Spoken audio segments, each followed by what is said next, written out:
Olá, galerinha, tudo bem com vocês? Sejam bem-vindos novamente a mais uma aula de ciências e hoje a gente vai conhecer um pouquinho mais sobre as gimnospermas.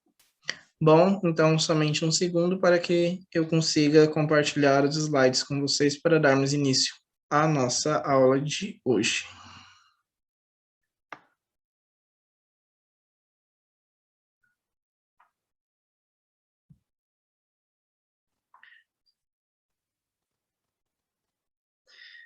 Deixa eu só pegar o marca-texto aqui para a gente dar início à nossa aula. Fica mais fácil de eu destacar as coisas para vocês. Bom, como eu disse, a nossa aula de hoje é sobre as gimnospermas, dando sequência aos nossos conteúdos. A gente já ouviu falar das gimnospermas brevemente lá na primeira aula de plantas, né? Onde a gente trabalhou todos os grupos, então a gente tem um breve conhecimento sobre elas. Na aula passada, a gente também conversou sobre as pteridófitas e na aula retrasada sobre as briófitas. Então, na aula de hoje, a gente vai ter um pouquinho de conhecimento sobre as curiosidades, ciclo de vida, características das gimnospermas, na nossa penúltima aula sobre esse conteúdo de plantas. Então, como sempre, vamos começar com as características desse grupo. Bom, as gimnospermas elas vão compreender num grupo que também se caracteriza pela presença de vasos condutores, ou seja, do xilema e do floema, que a gente já conhece, né? A gente conheceu na aula passada, lá no grupo das pteridófitas.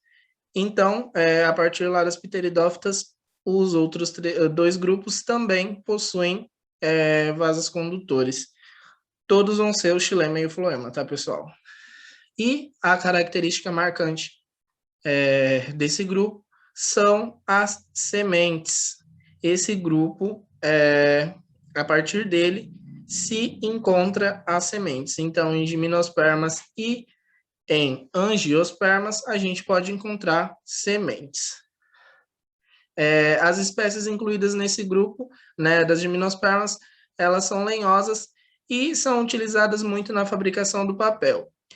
Além da fabricação do papel, a gente encontra ela, né, como pinheiro do Natal, né? Se alguém nunca viu em casa na época natalina, viu em filmes, né? Normalmente em casa a gente usa de plástico, né? Não são os verdadeiros, porém tem quem tenha esses produtos, né? Em outros países é vendido até a própria planta para que ocorra nesse período natalino. E também são utilizados como ornamentação, né? Em jardins. E então vamos prosseguir a nossa aula de hoje. A característica mais marcante que a gente pode ver nesse grupo é que eles possuem as sementes, porém essas sementes, diferente do que a gente conhece, né, aqui, pelo menos na nossa região, ela não possui ausência elas têm ausência, no caso, de proteção, né? Não tem revestimento, não tem a parte carnosa, né? Um exemplo que eu posso dar para vocês é da maçã, né? A maçã, quando a gente abre ela, a gente encontra a semente dentro dela. Aquela parte carnosa, ela serve como proteção, né? A gente vai ver isso mais na próxima aula, mas só para fazer a comparação com a gimnosperma. Então, nas gimnospermas, a gente não tem essa característica, não tem essa parte carnosa para proteger essa semente. Então, ela se torna mais rígida para proteção própria.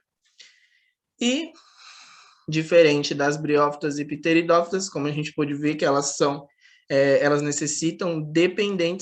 são dependentes de água para sua reprodução.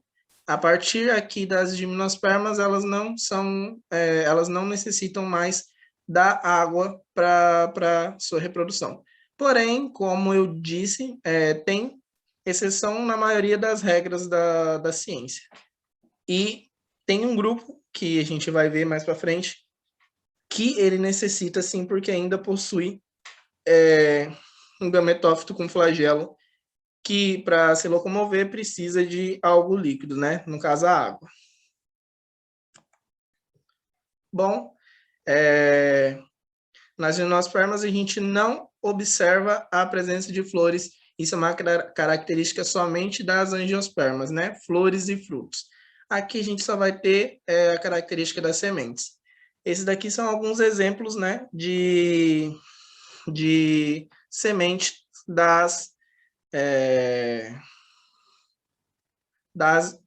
gimnospermas. Esses cones aqui, eles também são conhecidos como cones, são chamados de estróbilos ou cones, realmente por parecer, né, ter o formato de um cone, por isso o nome, né, são estruturas que eles são modificações de folhas, no caso, por isso eles não são considerados como flor. Muitas pessoas acabam cometendo o erro de falar que são flores, porém não são. Nem não são flores e nem frutos, são sementes mesmo. E elas são capazes de produzir os esporos. Porém, a gente tem eles na versão feminina e na versão masculina, eu vou mostrar logo a mais na aula, no decorrer da aula. Bom, como elas são plantas vasculares, eles vão ter a presença do xilema e floema, como já havia dito, a partir lá dos grupos das pteridófitas, né, que foi o grupo anterior, a gente encontra o xilema e o floema, que são encontrados nos demais grupos, somente não é encontrado lá nas briófitas. Ah, mas professor, você fala isso toda hora. Sim, porque é algo fundamental que vocês precisam colocar na cabeça de vocês para que vocês não confundam e não troquem os termos, porque aqui vocês falam que são repetitivos, mas chega numa hora de uma avaliação, vocês podem acabar confundindo. Por isso que eu gosto de ressaltar bastante esses conteúdos, essas partes importantes do conteúdo. O corpo dessas plantas, eles vão ser organizados como raiz, caule e folha, como a gente já viu lá desde a primeira aula, né? Essas são as partes da planta, né? Então, a gente tem elas em todas as plantas, somente de forma falsa, né? Raiz de forma falsa e folha de forma falsa, lá nas briófitas. Então, aqui a gente vai conhecer um pouquinho sobre a semente. Lembra que eu mostrei para vocês, pessoal? Ó, vou voltar o slide só um momento para me mostrar essa parte aqui para vocês. Essa região é isso daqui, ó. Entendeu? Então, isso daqui vai ser a semente. Cada um desses negocinhos aqui vai ser uma semente. Então, a semente ela vai ter 3 estruturas básicas, que vai ser esse revestimento da semente, a reserva nutritiva, que já fica no interior, dentro desse revestimento, e o embrião. O revestimento e a reserva nutritiva vão ser importantes para proteção desse embrião, que vai ficar localizado no centro dessa semente, né?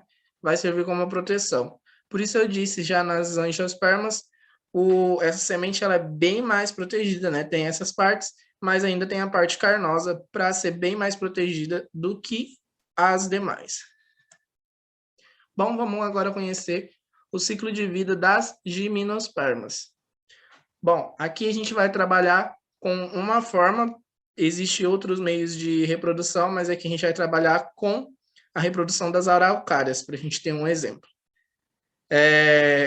Sendo esse exemplo de plantas com sexos separados, porém, nesse grupo possuem exemplares com os dois sexos na mesma planta, no mesmo indivíduo, né? Que são chamados de hermafroditas.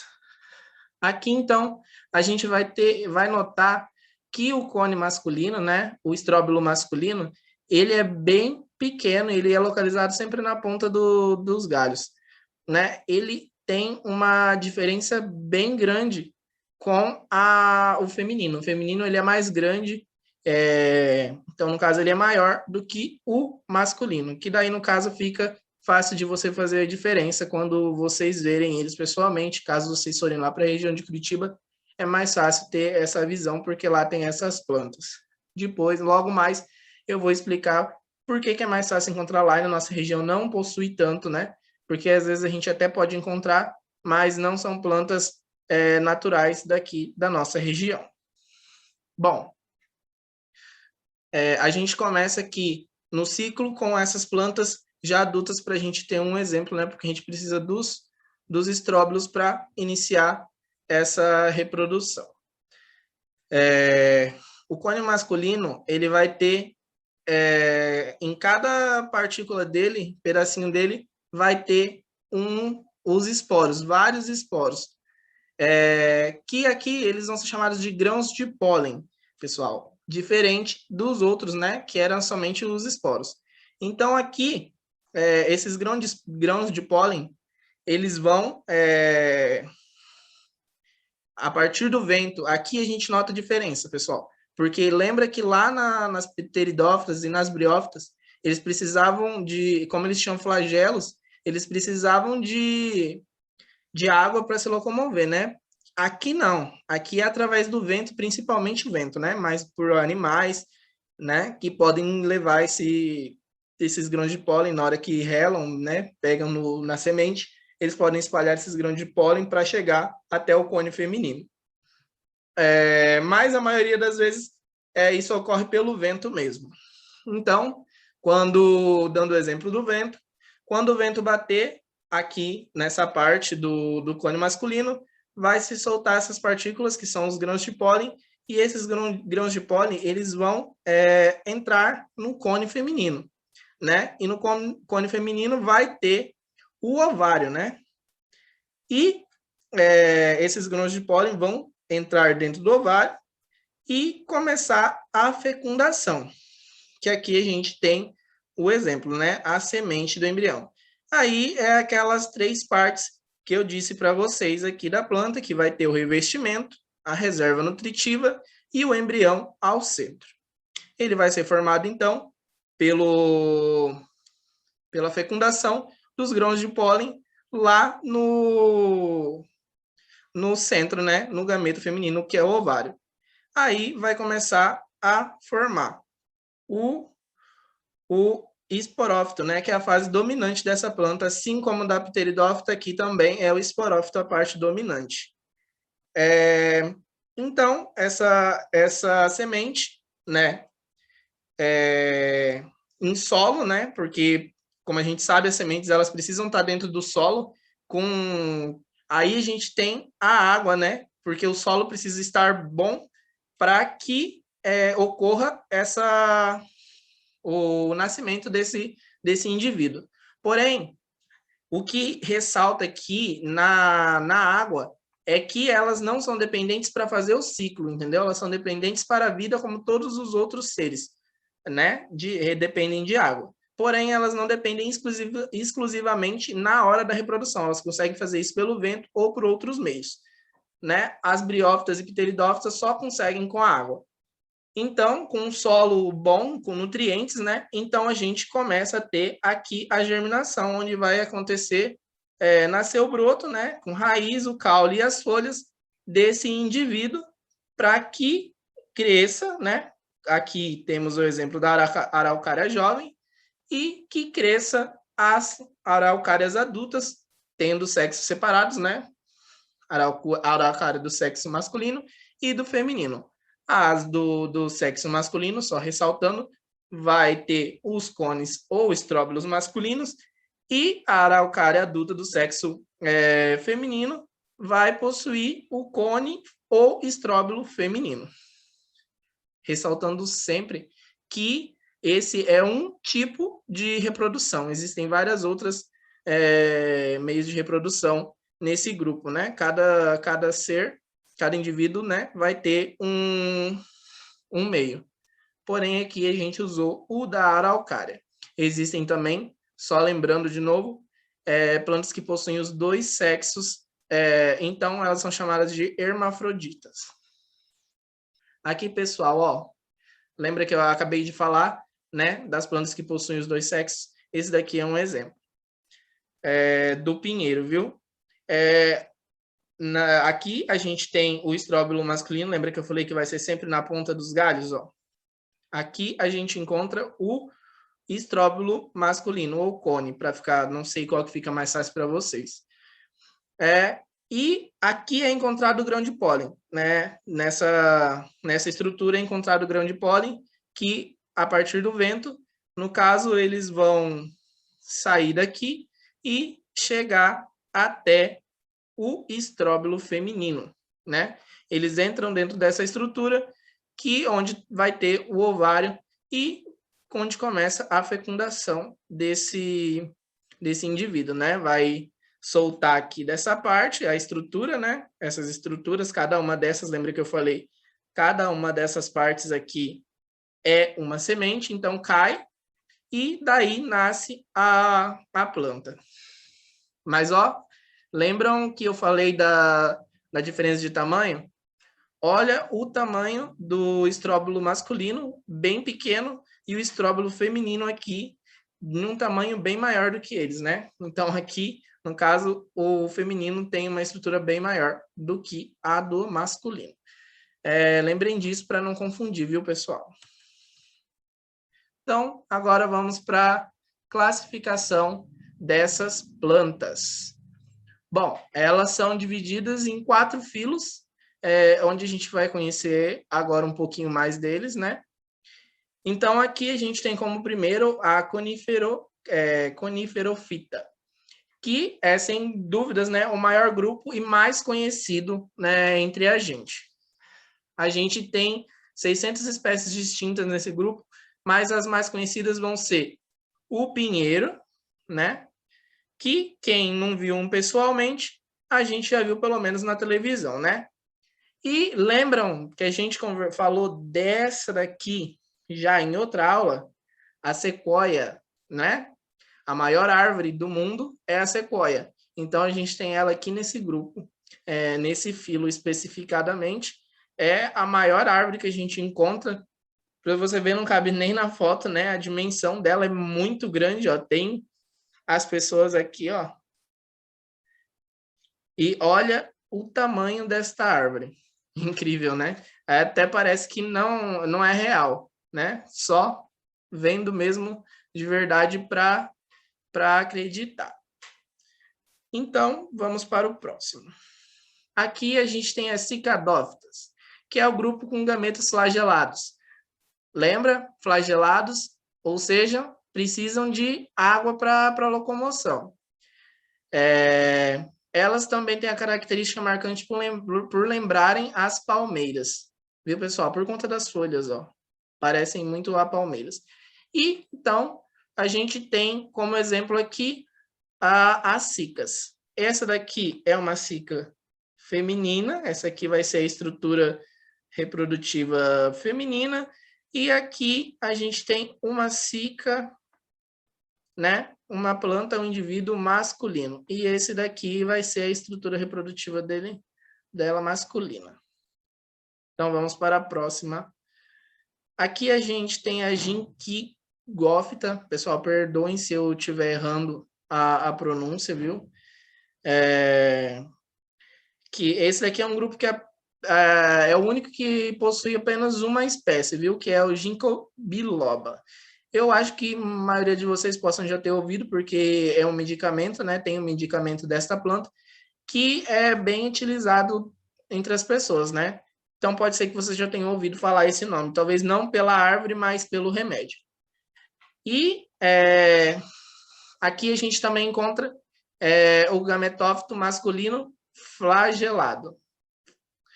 E as folhas dessa planta, a gente pode perceber, ó, parece um leque, né?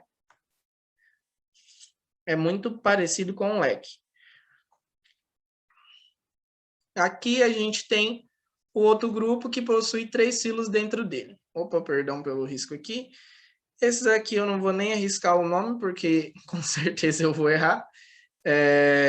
Mas valendo destacar que a gente não está aqui nessa aula preocupado com os nomes, né? É muito importante esses nomes, mas na nossa aula a gente não vai cobrar nenhum nome científico. Somente aqui está para que vocês conheçam e caso não queiram procurar, né?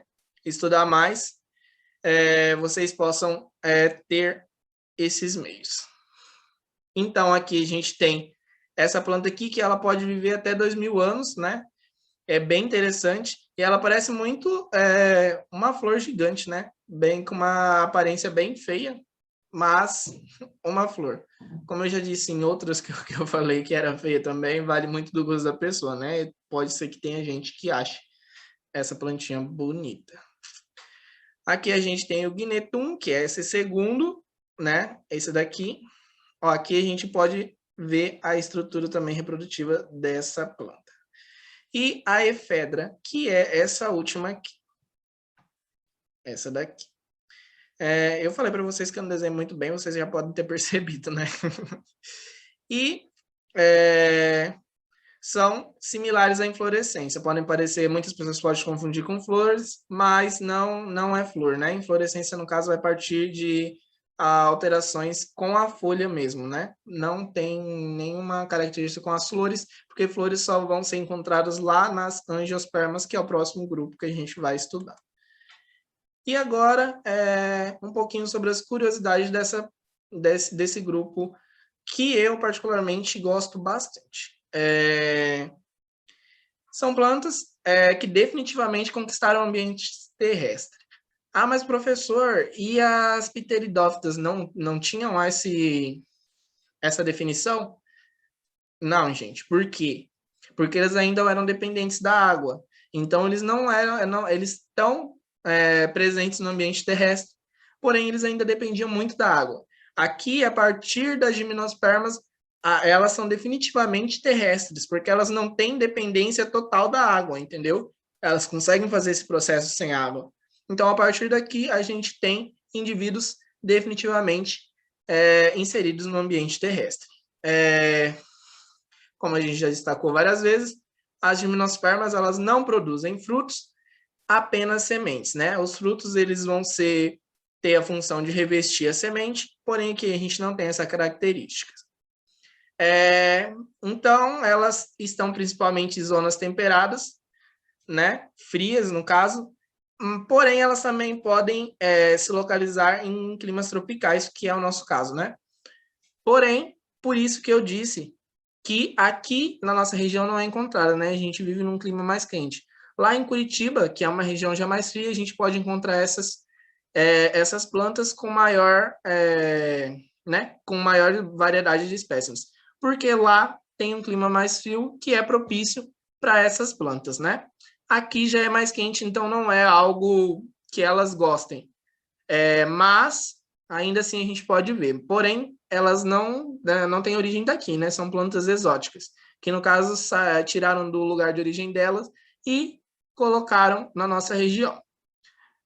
Que no caso pode se tornar pragas e acontece muito, né? Tirando, porque muita gente planta ela de forma irregular para que ocorra a produção de papel. Tirando, né, o local, as plantas nativas da região para colocar isso num processo de fabricação de papel, né? As gimnospermas, elas também são muito importantes para o homem exatamente por essas coisas, né? Pelo extrativismo, né? Precisam delas para que confeccionem o papel e ganhem dinheiro, que é o que nós humanos fazemos de melhor, né? Tirar da natureza e não repor. Mas espero que um dia a gente tenha um pouquinho mais de consciência, né? Para que a gente consiga perceber isso e fazer de forma mais correta. Então, a nossa aula de hoje foi isso. Aqui estão as referências para que vocês possam entrar e estudar mais, né? Para que vocês possam responder as perguntas e as atividades propostas para vocês. Então, pessoal, hoje a nossa aula foi essa.